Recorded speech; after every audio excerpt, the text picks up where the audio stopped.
Di mana-mana pun macam tu. Buat masjid pun Cina buat, design masjid pun Cina buat. Tak salah kita. Kita memang patut mampus. Kalau kita gini, memang kita patut mampus. Kita tak ada buat apa-apa. Sorry to say, maknanya kita tak buat. Tapi kalau kena gayanya Along bayar duit, kartel pun takut, kita kena menakutkan orang. Macam mana kartel boleh takut? Tak ada sebab kartel nak takut kita kalau kita tak ada apa-apa. Tapi dalam Islam kata gerunkan musuh. Macam mana kita nak gerun? Hari ini tuan, kalau kita boykot, contohnya hari ini kita bukan susah boykot air Pfizer dekat Petronas. Contohnya kita kata okey, masjid di bulan puasa ini belilah air yang orang Islam buat. Susah ke?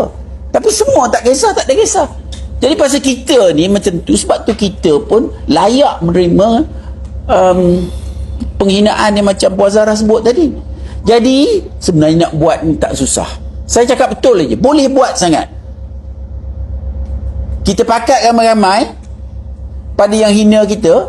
Contohnya kita tulis surat, tak lama dulu kita tulis surat kepada Baba dengan Alagapa minta bantuan. Layan pun tidak.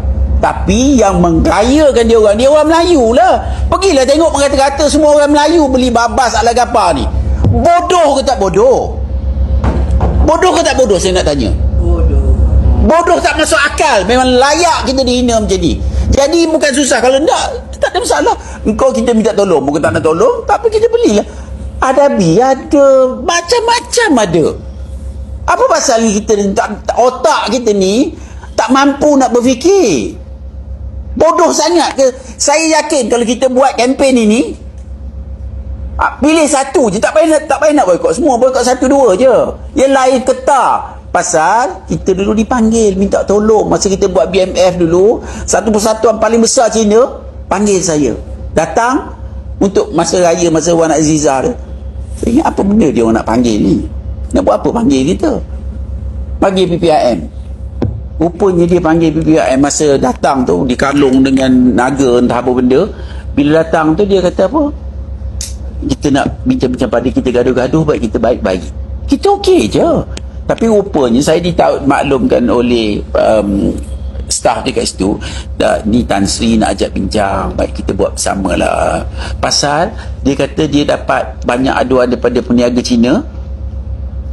Bila orang Melayu berhenti kereta, tengok penjual Cina jalan. Cina ni dia paling sensitif. Itu pun cukup untuk dia panggil kita. Pasal itu kesan. Dia takut. Pasal ni tak jadi. Dia yang paling dia takut adalah duit. Jadi gunakanlah duit tu. Tapi kita pula duit semua nak hantar kat Cina. Sampai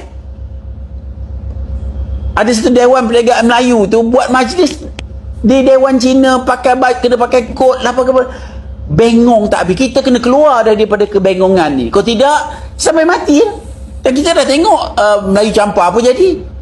Kita ni duduk berlawan kat sini, yang lain tak sokong.